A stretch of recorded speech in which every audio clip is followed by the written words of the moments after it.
Welcome to E. Arthur Brown Company. We're going to try a little something today that I think you'll enjoy. One of the newest chassis stocks we have for the Ruger 1022. It's made by Midwest Industries, and we're going to put one together for you. Before we start, I think I want to explain something about the Ruger 1022 that this chassis maybe goes outside the box a little bit on. See, the Ruger 1022, now this is one of our Yukon stocks, and it's this one's got E. Arthur Brown match barrel on it, and I'm going to just use this because everything is already put together, and that way we're emphasizing mostly just putting the stock together. The Ruger 1022 has kind of a unique free float, if you will. People talk about free floating the barrel on bolt action guns. That doesn't work real well on the Ruger 1022, at least the way we've found. In fact, the way these things are set up the best for accuracy, and this gun right here, for example, is extremely accurate. The way it's set up is the screw goes in here. There's only one screw, and then up in the front here is a high spot that tensions against the barrel as you tighten the screw down. And that is the best situation. So basically, this part is secured, and this part, the trigger group area, is what's free floated, if you will. See, this is the high spot in the inlet of the forend. It puts tension on the barrel that I mentioned to you before. Now, this trigger part, though, it does have an end down here that goes under a ledge, and so it does tighten in, but it's against wood, and it just turns out that it's real hard to free float the barrel the way it is, okay? I have seen gunsmiths that have drilled holes in the receiver and bedded it properly and whatever, so it's totally secured. The receiver is totally secured in the stock, and then you can free float it. But the way it normally sits here, this is not a solid setup with the stock. It's wood against a metal that's just kind of wedged in there, okay? And so the idea behind the chassis stock is that you have metal on metal contact. The trigger group here will be wedged under metal, so there won't be any squishiness to it, and it'll be torqued to a specified torque value on this one screw. And then it'll be able to have a free floated barrel. I hope that makes sense. Anyway, we're going to take the guts, the barrel action, out of this already proven setup and put it in the Midwest Industries 1022 chassis. And then we'll see how well it works for that chassis to free float the barrel. Okay, here's where the fun begins. This is the Midwest Industries 1022 chassis. I got a dark shirt on here, probably didn't show up too well. We get it up here closer for you. Now, can you tell which end is the front? Chassis are funny. They're just chunks of metal, big chunks of metal, you know. And you bolt your gun into them, and they shoot accurately. That's how it generally works. Well, this is the chassis for the 1022. Now, here's the ejection port, so you can see the receiver goes in here, and out here goes the forend, all right? Now, this is going to be free floated, so the forend is going to attach to just this part here. Here's the forend.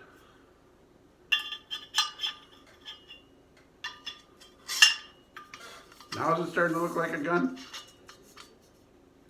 Maybe a little bit. Now there's another piece that goes down under here that the grip goes on. It's a standard AR-15 type of grip. And then on the back end here, that's an AR-15 buffer tube, but you're only going to use the tube, see? And then we're going to put a stock on there, and it'll be one of those cool Magpul stocks.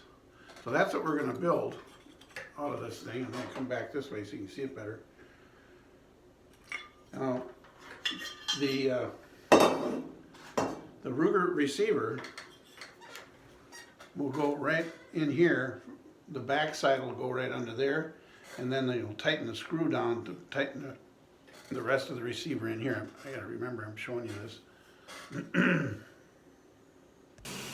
So here we are in the shop.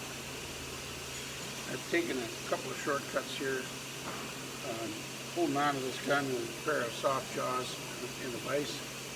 This is the Ruger 1022 we were looking at in the other scene. Of course, make sure it's not loaded. Got the magazine out, got the bolt back. Now we're just going to take the barrel action out of the stock.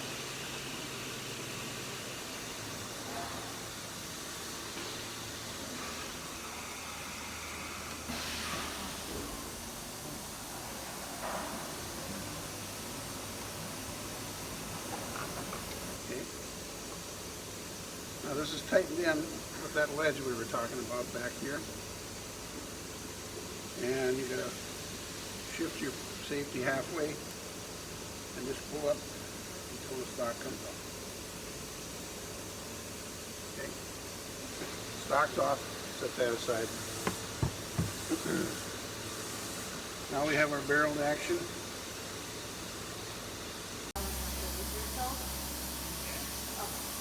Okay. Now this is the receiver we're going to put into the Midwest Industries chassis. Remember I was talking about this ledge it's going to get torqued. It's going to go metal on metal in the chassis, and this screw up here is what's going to torque it into place at 55 foot-pounds. So here we go. Okay, I already put on the grip, the AR-15 type grip that's on here. Secured with this screw back here, 35 inch-pounds of torque. It's not very much.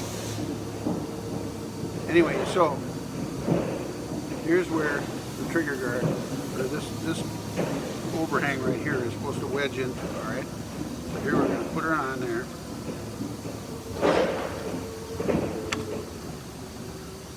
Forward. I notice there's a bit of a gap in here. Don't like that too much, but it's plenty solid, so that's the way we'll go with that. All right, now I'm going to go get that screw for up here, and we're going to have ourselves almost installed.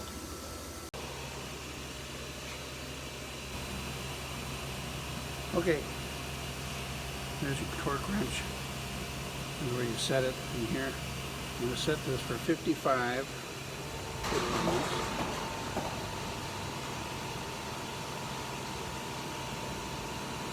And 5 more. Lock her in. Okay, so we're going to put this front screw in. This is a different screw than the factory screw.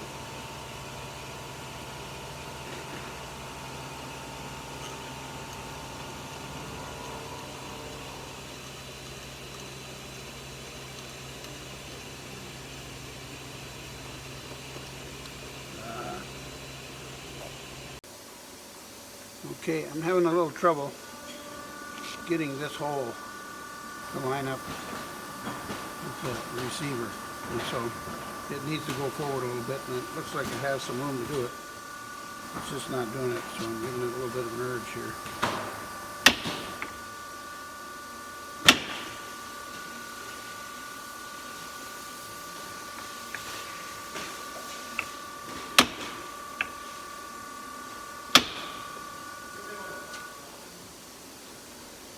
Getting there.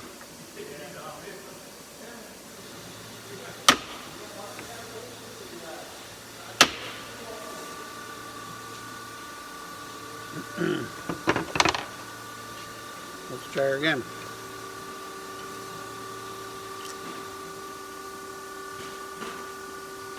There we go. She's going in now.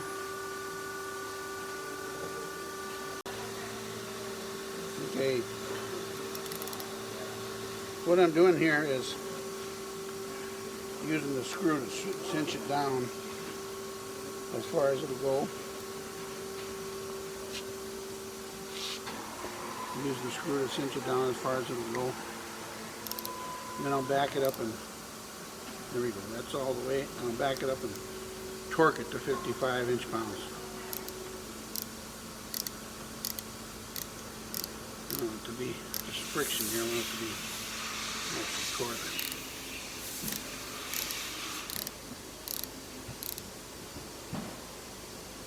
Okay. We're out. And let's put the torque wrench on there.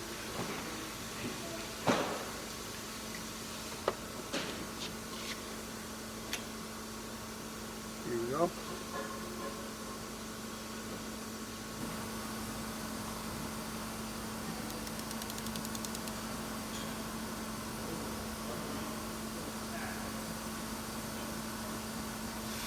There it is, right there.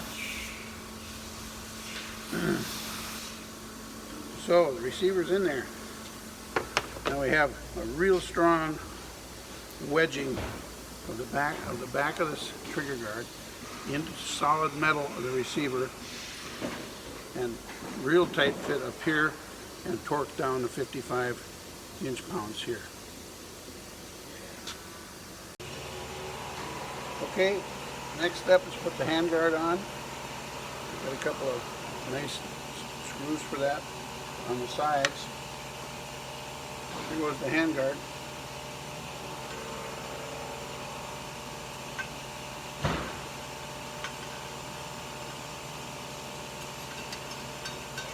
Almost didn't make it on the...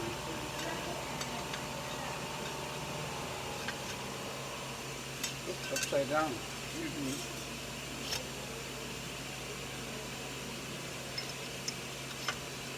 There you go. See how nicely that fits on.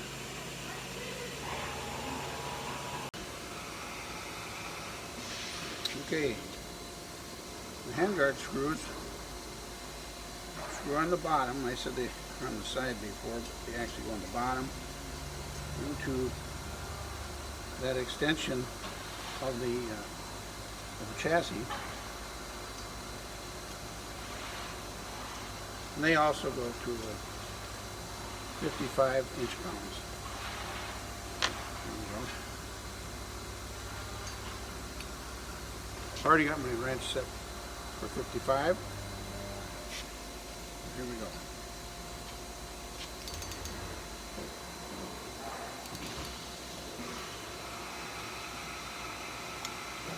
See a click there? That's a hit to 55. We'll do the next one.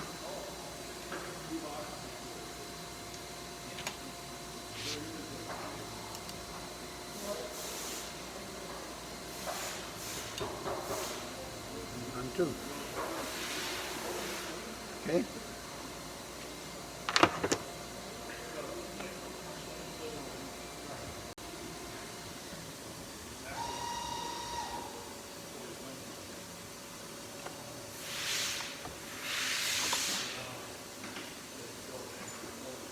Now it's starting to look like something.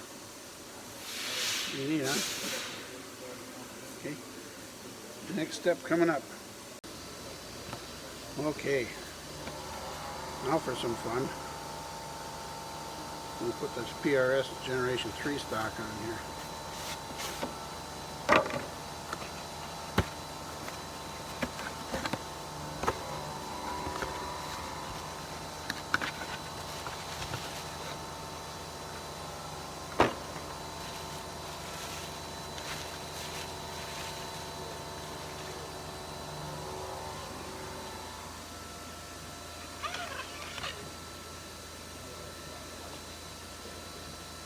Okay.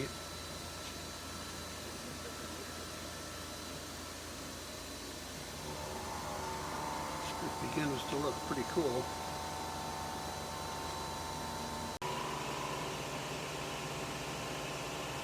Okay, now we got our buttstock extension here. And we got to put on the PRS buttstock. Put it on here, check for fit. Okay. And we have a screw that goes in the back.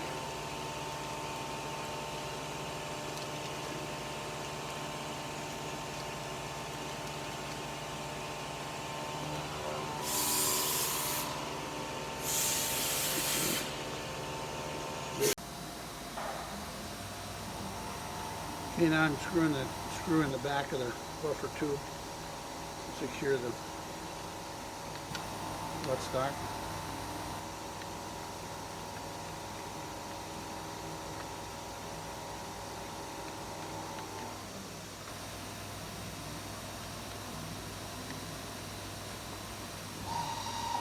Okay, that's very good. You want to adjust your angle on these side screws here. The big screws. Now we'll just make them straight.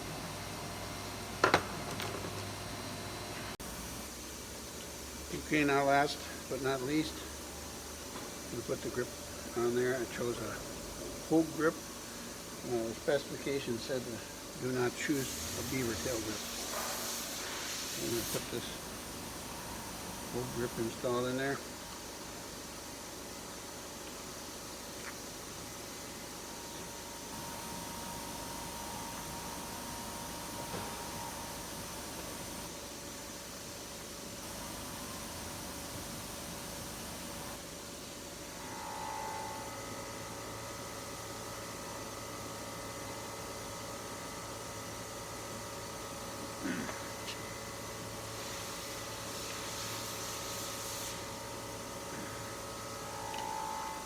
Okay.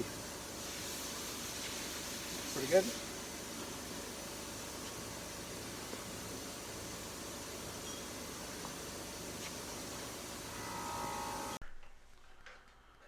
Okay, we're back in the office, and I have to apologize. I cut out a good bit of this because the stock I was putting on there was not working out. The type of a buffer tube that the PRS stock goes on cannot be secured. It'll spin. So I had to put on a carbine type buffer tube and a nice Hogue buttstock. So it's adjustable for length and pull, and that's always nice. And it's a good solid fit too. But anyway, it's all done. Oops, put her back so you can see. And that's a chassis from Midwest Industries, assembled with the 1022 rifle.